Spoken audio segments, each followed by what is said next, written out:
तुम्हाला आवडेलच, तुम्हाला पटेलच. आणि मी जे बोलतोय ते काही संदर्भ आहेत. मी थोडा हिस्ट्रीचा असल्यामुळं संदर्भ तपासण्याची मला सवय आहे. आणि बऱ्याच वेळेस असं वाटतं किंवा थोडा खर्च केला तर त्याचा काहीतरी फलित झालं पाहिजे. आणि मग फलित होत नसेल तर मग कार्यक्रम व्यर्थ होतो. म्हणून विषय हा खूप फास्ट आहे. हा साधा विषय नाही, आपल्याला पेलणारा पण नाही. पेलणारा असता तर कदाचित चित्र वेगळं असतं. म्हणून या विषयाच्या अनुषंगाने बोलत असताना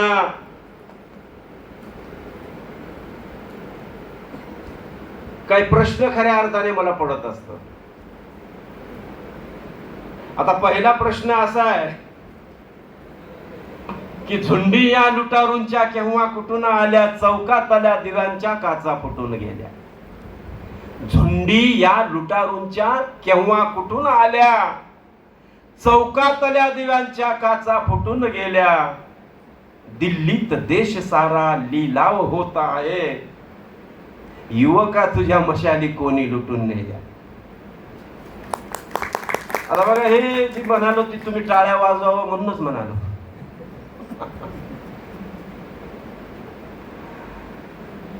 कारण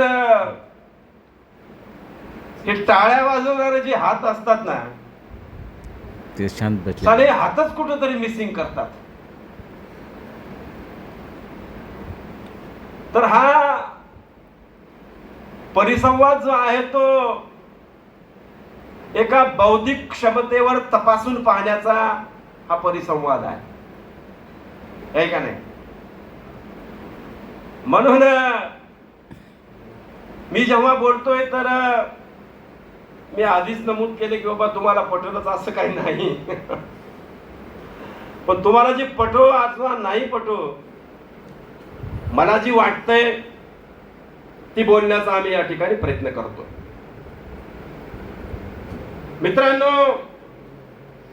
मित्रो, आदरणीय सोनटके साहेब या ठिकाणी बोलून गेले किंवा आम्ही शाहू महाराजाचा चौकाचं नामकरण केलं आणि एकही तिथं मराठा संघटन नव्हतं. खरं तर मराठा संघटन हे लोकशाहीला मानणार आहे असा दावा करून सत्तेच्या खुर्चीमध्ये आहे. मग आता प्रश्न असा पडतो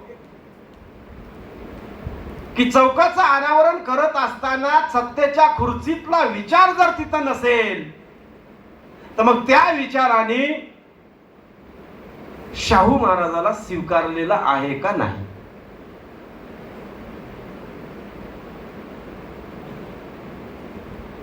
तर हा प्रश्न निर्माण होतो, स्वीकारलं किंवा नाही.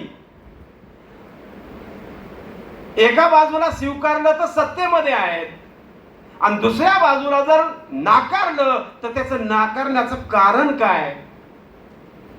मी थोडासा स्ट्रेट फॉरवर्ड आहे, आमच्या कृषी अधिकारी कोकरे साहेबांना माहिती आहे. मग न स्वीकारण्याचं कारण काय, तर एकंदरीत स्टडी जेव्हा आम्ही करतो ना तर त्यावेळेस फक्त न स्वीकारण्याचं कारण आता अलीकडे वर का व्हायला एवढंच वाटतंय की यांनी 50% आरक्षण दिलं, आमच्यासाठी काहीच केलं नाही. हा वरवरचा विचार आहे. आणि म्हणून प्रॅक्टिकली जेव्हा आम्ही पाहण्याचा प्रयत्न करतो तर त्यावेळेस मात्र सोनटके साहेबांनी जो विचार या ठिकाणी मांडला त्याला कुठंतरी पुष्टी मिळते.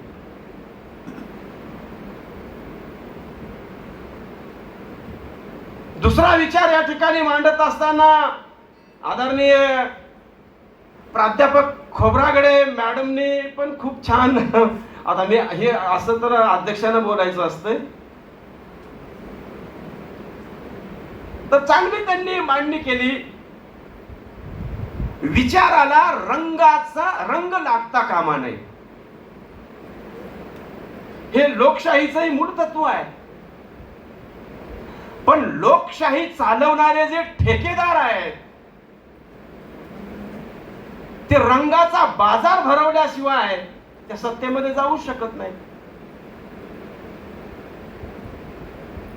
सामाजिक लोकशाहीचा आधारस्तंभ जर या ठिकाणी शाहू महाराज ठरत असतील किंवा आहेत, ते वास्तव आहे. पण ह्याला तपासावं लागेल आपल्याला. आणि जोपर्यंत आम्ही तपासणार, आता मला वाटतंय आमचे माने साहेबाबरोबर खूप आम्ही चर्चा केली वरी रूम मध्ये बसल्याच्या नंतर. भरपूर असे प्रश्न आहेत, उत्तर आहेत, प्रश्नांना उत्तर शोधायचे. बोलत असताना बघा, आता मॅडम या ठिकाणी म्हणाल्या किंवा युवक आपल्याला वाढवावे लागतील. पण हाच प्रश्न मी प्रतिप्रश्न केला गेला म्हणण्यापेक्षा स्वतःला विचारतो किंवा मग आमच्याकडे युवक का येत नाहीत.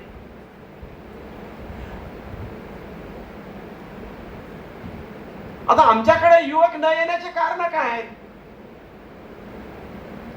युवक आमच्याकडे येत नाही, पण 80 वर्षाच्या संभाजी भिडेच्या समोर मात्र गर्दी का करतात? ही तपासावं लागेल का नाही? मग रणनीती काय बदलाव्या लागतील का नाही?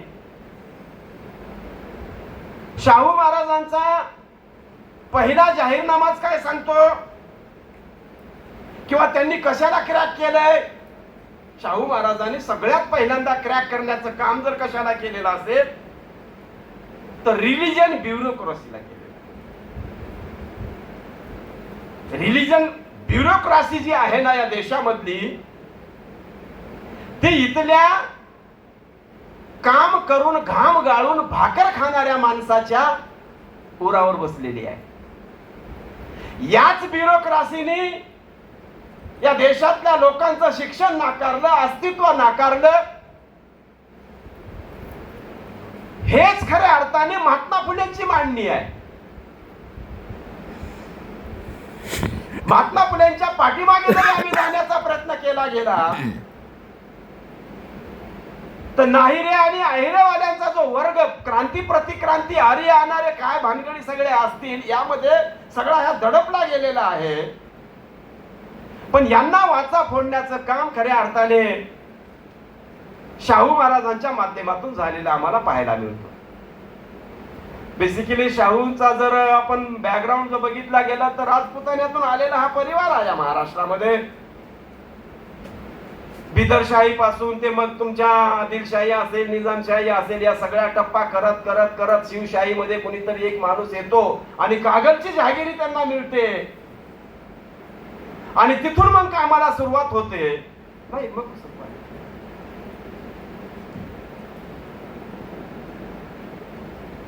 आणि तिथून मग खऱ्या अर्थाने कामाला सुरुवात होते आणि शाहूचं पहिलं लक्षण जातं. कुठं जातं लक्ष? की या देशामधला माणूस हा जगला पाहिजे आणि त्या जगण्यासाठी माझ्या संस्थानाचे नियम जे आहेत ते इम्प्लिमेंट झाले पाहिजे. त्यांना काय दिसलं पहिल्यांदा? सगळ्या परिसरामध्ये ब्राह्मण ब्युरोक्रेसी आहे, ब्राह्मणशाही आहे, प्रशासनामध्ये आहे, धर्म